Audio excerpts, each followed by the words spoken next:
Bom dia, amados irmãos, a graça e a paz do Senhor Jesus. Mais um dia que o Eterno nos tem concedido a bênção de meditar em suas Escrituras. Hoje entramos no 5º dia de exposição do livro de Jó e eu estarei expondo os capítulos de 14 a 16. No capítulo 14, dos versos 1 a 6, Jó aqui concorda com a avaliação de Elifaz de que uma pessoa nasce e poderá sofrer. Ele enfatiza a miséria e a brevidade da vida com duas metáforas vívidas, uma flor que murcha e uma sombra que passa. É estranho, diz Jó, que a justiça divina se fixe numa criatura como o homem. A sua existência é passageira. O fato de Deus ter determinado a extensão da vida de cada pessoa ressalta o seu poder e a sua sabedoria suprema. Além disso, evidencia a impotência dos seres humanos, que estão sob limites impostos pelo Senhor. Mas por que então um só homem, que não é nenhum pecador odioso, suportar tamanho peso da ira divina? Não poderá Deus conceder a uma criatura de vida tão curta um breve intervalo de repouso, um momento de alívio? Dos versos 7 a 12 do capítulo 14, nesses versos contrastam-se o destino das coisas com o destino das pessoas, exaltando-se o primeiro. Uma árvore cortada pode reviver, mas a morte sentencia um implacável nunca mais na vida do homem. Na expressão "a esperança para a árvore", Jó deixa implícito que a vida é melhor para as árvores do que para as pessoas. Quando uma árvore cai, ela pode brotar de novo. Dos versos 13 a 15 do capítulo 14, a desolação do quadro que Jó pintou penetra-o tão profundamente que ele recua, horrorizado. A sua alma eleva-se em busca de uma luz futura, da luz de uma vida para além desta, de uma vida que vale a pena viver. No momento presente, ele sente sobre os seus ombros a vara do Deus da ira. Certamente terá de a suportar enquanto a vida presente durar. Mas e depois? Jó dá expressão a um maravilhoso sonho, um Deus misericordioso concedendo-lhe asilo, primeiro no Sheol, a terra dos mortos, e depois chamando-o à existência na qual ele, o Criador, se deleitaria na obra das suas mãos. Ele diz: "Ah, se eu pudesse acreditar nisso! Suportaria a minha angústia até que dela pudesse ser aliviado." São palavras de um homem que não pode desistir da sua fé no Deus cujo procedimento presente constitui um indecifrável mistério. Dos versos 16 a 22 do capítulo 14, nós vemos que a glória do sonho desvanece ante os concretos e terríveis fatos do momento presente. O Deus da graça afasta-se e Jó imagina um Deus que, qual um promotor, examina e conta rigorosamente cada pecado cometido. Um Deus que reduz a pó as maiores e mais imponentes obras da natureza e destrói a esperança do homem, que prevalece sempre contra ele, que passa, envelhece e morre, e por isso fica incapacitado de se regozijar com as alegrias dos filhos que deixou, ou de chorar com as tristezas e perplexidades. Mas a morte não significa sequer a cessação da dor. O verso 22 é provavelmente uma referência à terrível ideia segundo a qual, no Sheol, a alma era afetada pela decomposição do corpo e sentia em si própria o toque da corrupção. No capítulo 15, dos versos 1 a 16, Elifaz sente-se profundamente insultado ao verificar que Jó rejeitou as pérolas de sabedoria que ele e seus amigos lhe lançaram. Elifaz acusa Jó e insinua que Jó se enchera de um vento oriental, que é uma alusão ao vento violento e cortante do deserto que não carregava chuva nenhuma. Desse modo, Elifaz dá a entender que os argumentos de Jó eram vãos e insignificantes. A afirmativa de Elifaz, tu destróis a reverência e impedes a reflexão diante de Deus, e adota a linguagem dos astutos, e a tua boca declara a tua iniquidade. Observamos que Elifaz distorce propositalmente as palavras do amigo para dizer que Jó não precisa mais comparecer ao tribunal, porque sua própria boca já o havia incriminado. Ele diz: és tu, porventura, o primeiro homem que foi nascido? Elifaz acusa Jó de se julgar importante. Ele fala como se fosse alguma criatura privilegiada que existisse antes do começo de todas as coisas, como se fizesse parte do conselho secreto de Deus, como se possuísse o monopólio da sabedoria. Elifaz emprega contra Jó o mesmo verbo, sabes, utilizado por ele. Ele rebate a réplica sarcástica de Jó à Bildade, de que a sabedoria só vem com a maturidade, afirmando que pessoas muito mais idosas que o pai de Jó estavam do lado deles, e que não deveria fazer pouco caso das consolações divinas e das palavras suaves que lhes foram dirigidas.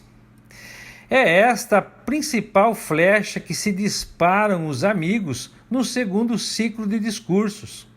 Segundo parece, as consolações de Deus, das quais eles foram o porta-voz, de nada serviram a Jó. Ele vai dizer: por que te deixas conduzir pelo sentimento? E por que esse brilho de revolta em teus olhos? Porquanto agindo assim é contra Deus que diriges a tua ira e despeja da tua boca essas palavras. Ou seja, não era essa a reação que eles esperavam. Mude, portanto, seu discurso, acusa Elifaz. Demonstra do princípio ao fim uma trágica ignorância da impureza do homem. Esse ser que bebe continuamente a iniquidade como se fosse água. Em suas palavras, se Deus não confia nem nos anjos, muito menos no ser humano, detestável e corrupto, que tem sede de perversidade. Dos versos 17 ao 35, Elifaz recorda a declaração de Jó lá no capítulo 12, verso 6. Chama em seu auxílio as palavras dos sábios, vindas daquele tempo em que a moralidade e a religião não haviam ainda sido corrompidas por influências estrangeiras. Jó afirmara que os ímpios gozam de segurança, afirmação monstruosamente errada. A segurança é perseguida por uma angústia constante, pelo pavor da calamidade que se aproxima, da desgraça cujos primeiros e ameaçadores murmúrios estão já nos seus ouvidos. E quando por fim desce sobre eles a temida escuridão, toda a esperança se esvai. Apenas lhes resta a violência, a fome, a tribulação e a angústia. A figura do homem cheio de gordura que acaba por perder a sua fazenda e as suas possessões ao ser castigado por Deus por sua perversidade, insinua que as calamidades que aconteceram a Jó foram em virtude de seu próprio comodismo. Por isso, seu destino é como o da planta que murcha e seca prematuramente. Ao mencionar o fogo que consumirá a tenda dos perversos, Elifaz emprega exatamente as duas mesmas palavras que descrevem o fogo divino que consumiu as ovelhas e os servos de Jó, lá no capítulo 1, no verso 16. Jó presta pouca ou nenhuma atenção aos argumentos dos seus amigos, exceto para expressar seu desapontamento em uma breve introdução. Nos versos de 1 a 5 do capítulo 16, Jó, nesse discurso, parece estar meditando em voz alta e apenas ocasionalmente dirige suas palavras a Deus. Ele vai dizer: tenho ouvido muitas coisas como estas, começando com uma rara alusão direta ao que o orador anterior, Elifaz, havia lhe falado. Já confronta seus amigos dizendo que são consoladores molestos ou importunos. Ele repreende seus amigos pela crueldade com que o tratam. Parafraseando as palavras de Jó, em vez de confortar-me enquanto enfrento os meus sofrimentos, como bons conselheiros fariam, vocês aumentaram minha aflição, apesar de alegarem o contrário. No verso 3 ele fala: não há limite para discursos vazios, ou em outra tradução, palavras de vento. Isso é uma réplica ácida às palavras de Elifaz e às palavras de Bildade, no verso 2 do capítulo 15 e no verso 2 do capítulo 8, respectivamente. Ambos distorceram o que Jó falou lá no capítulo 6, no verso 26. Nos versos 4 a 8 do capítulo 16, Jó continua: falaria eu também como vós falais, se a vossa alma estivesse em lugar da minha? Ou amontoaria palavras contra vós e balançaria contra vós a minha cabeça? Essa pergunta indica uma postura de desprezo, zombaria da parte de Jó em relação a seus amigos. Nos versos seguintes, Jó faz sua defesa. Ele vai dizer: se eu falar. Parece inútil a Jó continuar a lamentação e o debate, pois aos seus olhos, tanto o homem como Deus estão dispostos contra ele. Seus fervorosos protestos de inocência foram e são interpretados como prova de incredulidade. Então, desprovido de recursos interiores e apoio exterior, ele está abatido, marcado ou rotulado como pecador por causa de sua impotente miséria, magreza ou caluniador, conforme a tradução, que testificam contra ele. Dos versos 9 ao 17 do capítulo 16, Jó vai expressar: na minha ira o Senhor me despedaçou.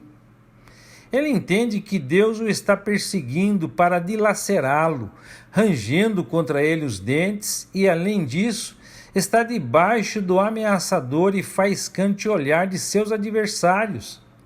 E o Senhor o entregou aos perversos, que antes se sentiam obrigados a respeitá-lo, mas que agora o caluniam. Antes se via tranquilo, mas Deus o despedaçou, fazendo dele seu alvo e o esmagando.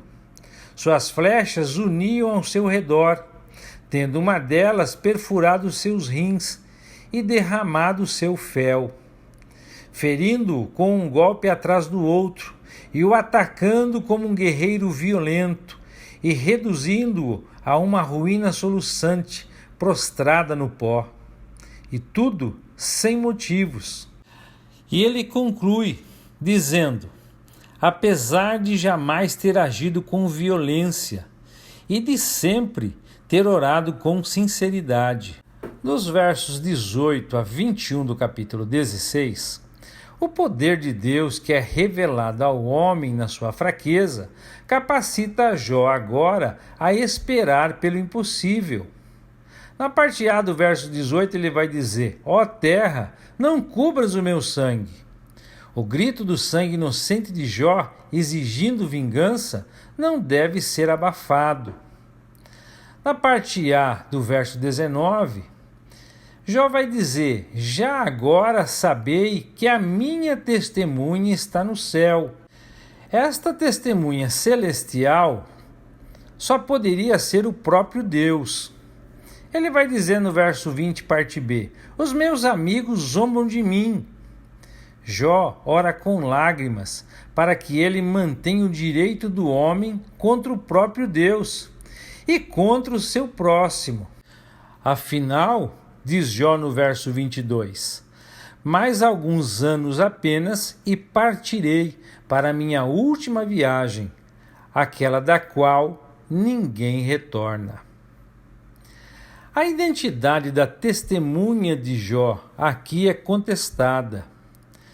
A compreensão a respeito do Redentor, em que Jó deposita sua confiança, como veremos lá no capítulo 19, no verso 25, afetará o entendimento sobre quem é essa testemunha. A grande maioria diz que ele se referia a Deus, mas os contextos do capítulo 9, versos 32, 33, e também aqui no capítulo 16, verso 21, onde o patriarca expressa seu desejo por uma defesa, sugerem que ele estaria utilizando uma alegoria jurídica para expor seu anseio por um advogado que pudesse defendê-lo perante Deus. Isto pode ser interpretado como uma profecia sobre a vinda de Jesus Cristo, nosso intercessor, como diz Hebreus capítulo 7, verso 25, e também nosso advogado, como diz a primeira carta de João, capítulo 2, verso 1. Jó, em sua lamentação, diz que a vida é curta e cheia de problemas, em seu comentário final. Doença, solidão, decepções e morte fazem com que Jó diga que a vida não é justa. Alguns entendem que os versos 14 e 15 do capítulo 14 significam que, mesmo em sua melancolia, Jó esperava pela ressurreição dos mortos.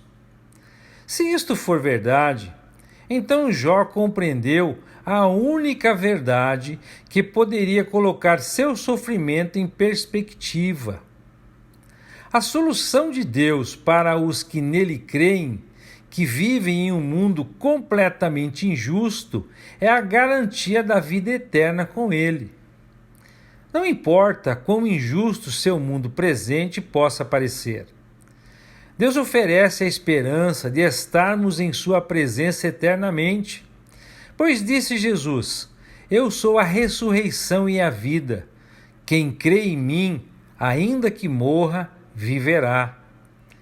E todo aquele que vive e crê em mim, jamais morrerá. Crês tu isto? Você já aceitou esta oferta? Que o Eterno os abençoe e até amanhã, se Deus quiser.